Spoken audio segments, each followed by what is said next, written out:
Hello and welcome to Scriptonite Reacts. I'm Scriptonite. So today we're going to be watching The Leftovers, Season 1, Episode 3, Two Boats and a Helicopter. I cannot tell you how much I'm enjoying this series so far. I cannot believe I didn't catch it earlier, but I'm really happy to be enjoying it now. Quick recap on last episode. We had Chief Garvey, Kevin Garvey. Is he crazy? Is the mystery man real?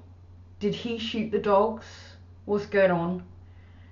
Was trying to kind of do the trick we did in Lost. If anyone remembers the Lost episode called Dave, where Hurley sees this guy in a kind of bathrobe and slippers from the time he was in the mental hospital, and Dave was like a creation of his own mind, and you only found out when one of the counsellors at the mental hospital took a photo of them both and showed it to Hurley, and it was only Hurley in the photograph.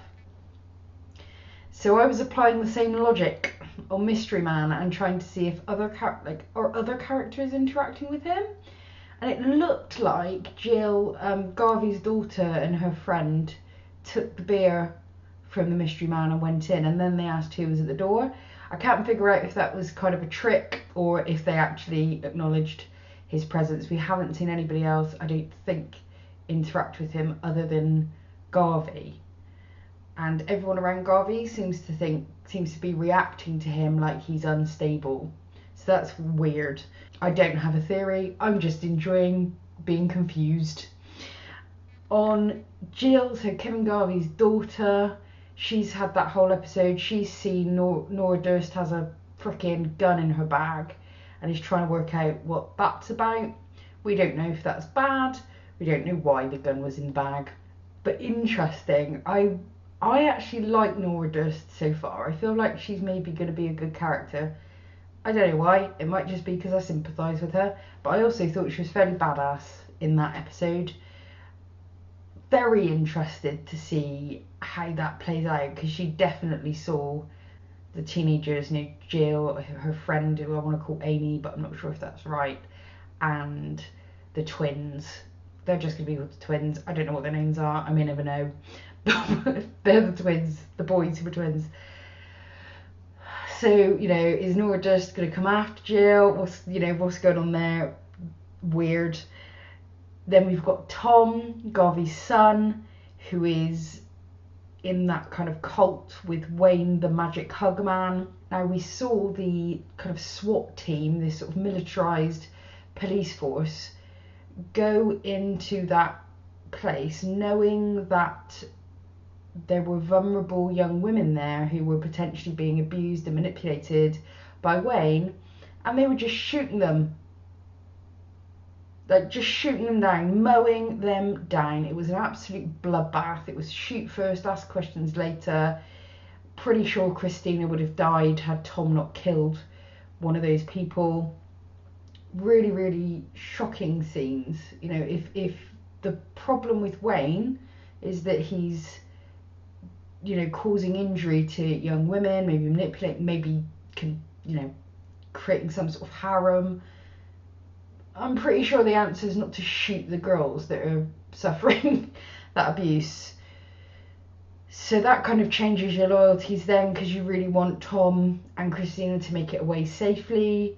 I'm not sure how I feel about Wayne. I think it certainly looks like he's a bad guy right now. We don't know the source of Tom's scars on his back. I'm assuming Wayne and that cult did that, but when I was actually thinking about it, I don't actually know that. We've not seen that. We've seen Wayne be very aggressive with Tom around Christina, so it seemed like a logical leap at the time, but I will try and keep my mind open on where that's going to go. And we had the remnant. Probably the best scenes from the last episode for me were the scenes between Laurie and Meg. Watching Laurie go through this painful emotional journey and getting to see more of Meg's pain I really want to understand what's going on there. I am absolutely certain that Garvey was having an affair. My theory at the moment is that that was with Amy, Jill's teenage friend. Just because there's a funny kind of weird kind of sexual tension between them. In the dream, she was in his bed.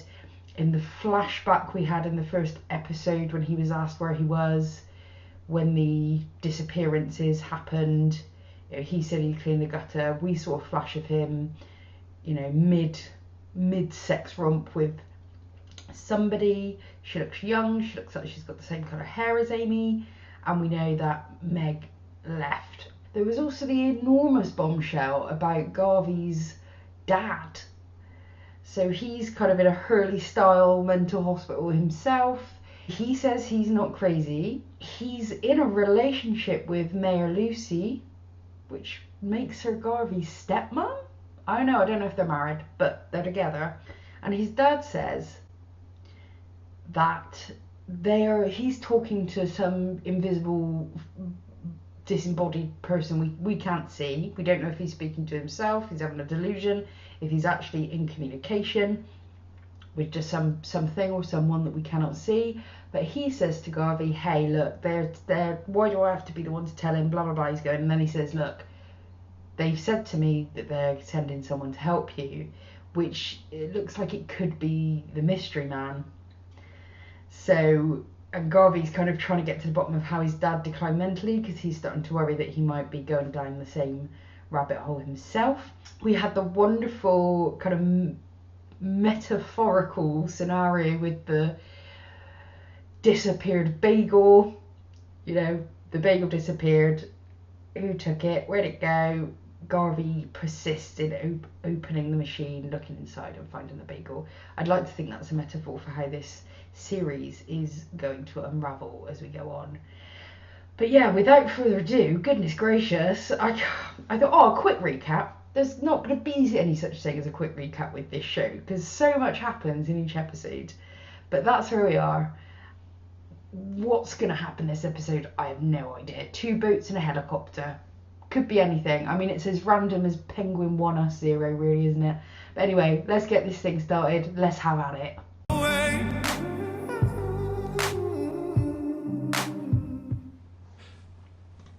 This is the story of a little boy.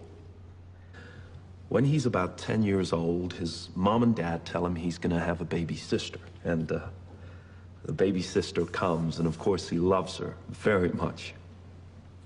But she's getting attention. His attention.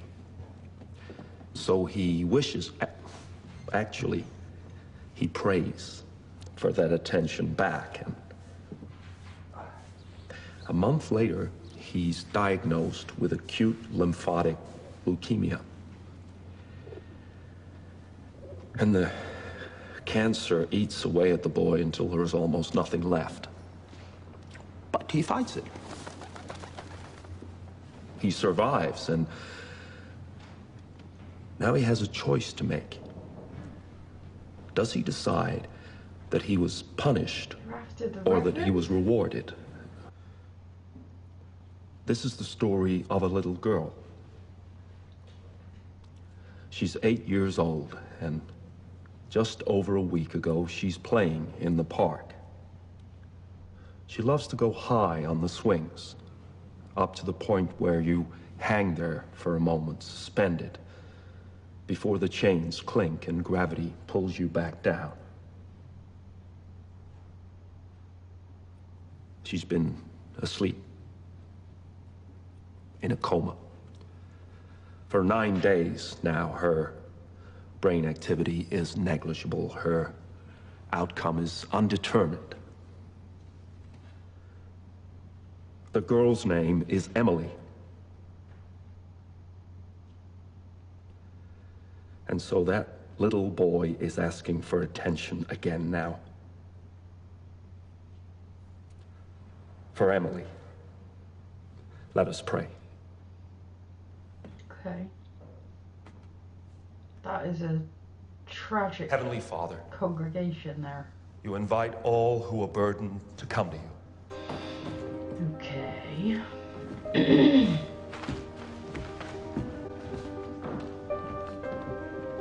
Please. What? Oh God! What the shit?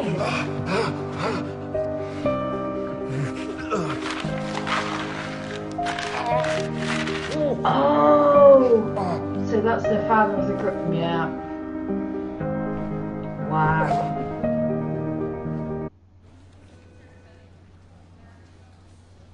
That's probably not a concussion. Doctor will want to take a look at you before you can go. Thanks.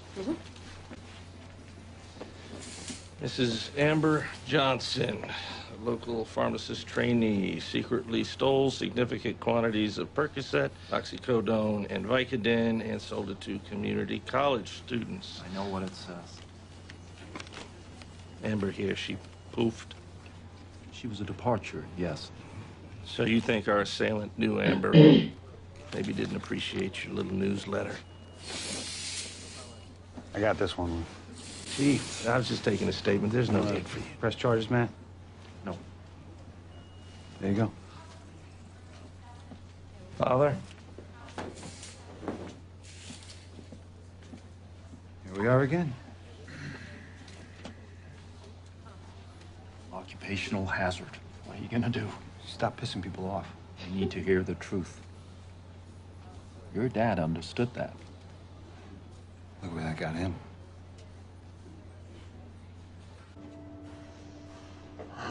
Guess you and me are going to the same place. It's that clown again. Yeah. Take it he's in financial trouble as well then. You need help? Emily. The girl who was in here. Do you know what happened? She woke up, asked for a Sprite. My congregation. This morning, we prayed for her. Well, she woke up last night.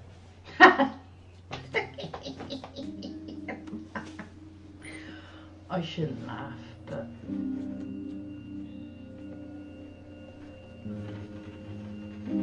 I really felt like that was coming. I don't know if you remember me. I used to come all the time. Craig, right? McNary. Sorry I haven't been in a while.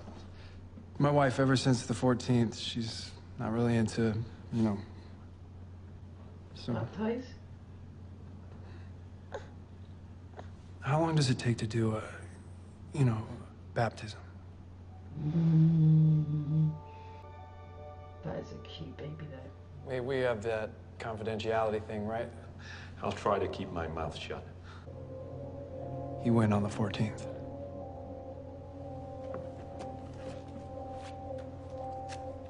What was his name? What? Andrew Suzuki. He's paying with information. We don't discuss personal information about our clientele. Sure, of course not. This man, Mr. Sasaki, he was a departure. This is Albert Wayne Stunner. He abducted a young girl walking home from school, violated her sexually, strangled her to death. On October 14th, he disappeared right out of his jail cell. And this man, this monster, is on the same list along with all the others who left us, along with the innocent and the good, along with your niece. But someone has to expose these people for who they truly were and what they truly did. Can you help me? I'll see what I can do. Jesus fucking Christ! Pit four, there's fucking birds on the table.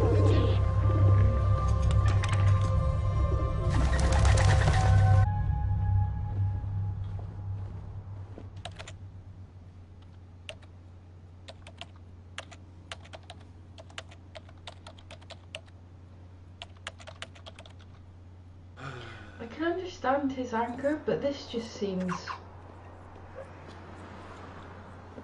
too much. I know you have a job to do, but please tell Patty she's wasting your time sending you here.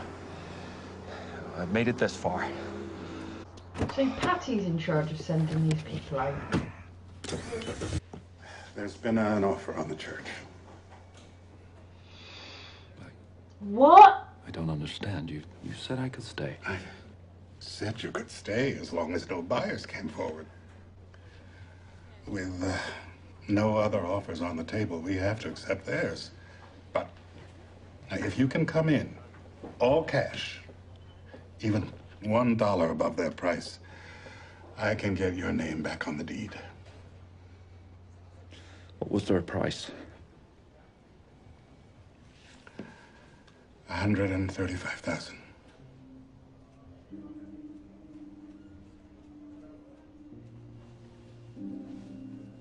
How much time do I have? Tomorrow. End of day. I don't think you're going to make it, Reverend.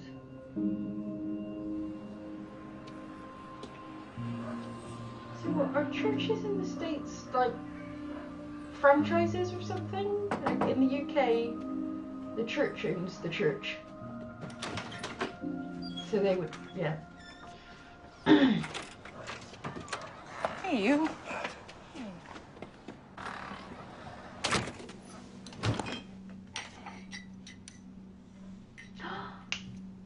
That was Lucas from House of Cards.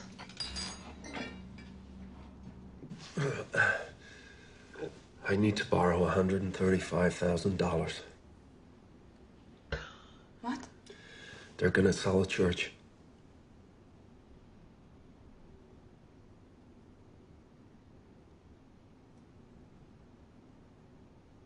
I'm sorry. That's a lot of money. I know it's a lot of money, but it'd just be a loan. Things are changing. People are ready to come back. I just performed a baptism this morning. I hate coming to you, but this is our family church. Mom and No, Dad. Matt, it's your church. They left it to both of us. They didn't leave it to anyone. They died in a fire when I was 7, and then it was given. Please don't get upset. I thought the benefit money. Whoa! That money was for my husband and my children. Wow. I'm sorry. Wow.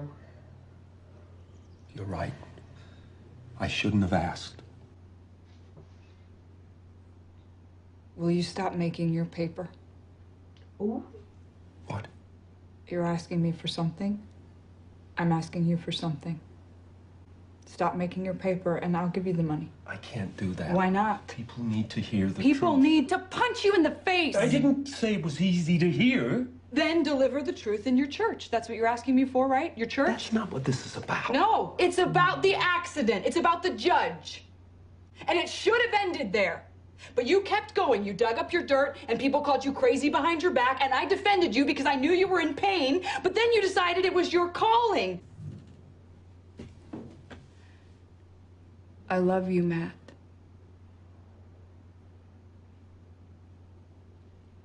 But what you're doing, your paper, the church, it's not working anymore. Doug was having an affair.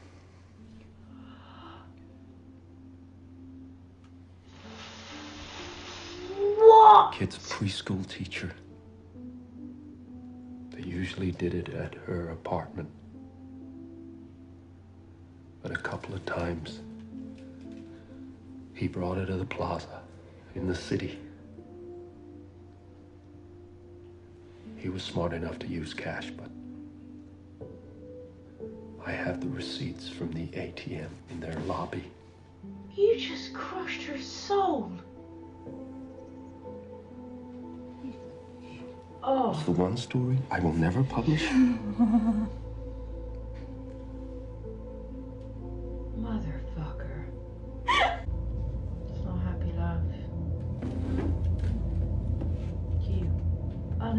abominable bastard.